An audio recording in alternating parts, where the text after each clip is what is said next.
হযরত আদম আলাইহিস সালামের দোয়া, রব্বানা যালামনা আনফুসানা ওয়া ইল্লাম তাগফির লানা ওয়া তারহামনা লানাকুনান্না মিনাল খাসিরিন।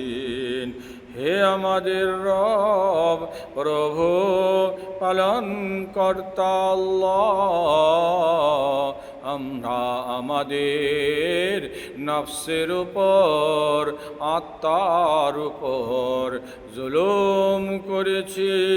তুমি যদি আমাদের ক্ষমা না করো এবং আমাদের উপরে রহম দয়া না করো, তাহলে আমরা ধ্বংস হয়ে যাব।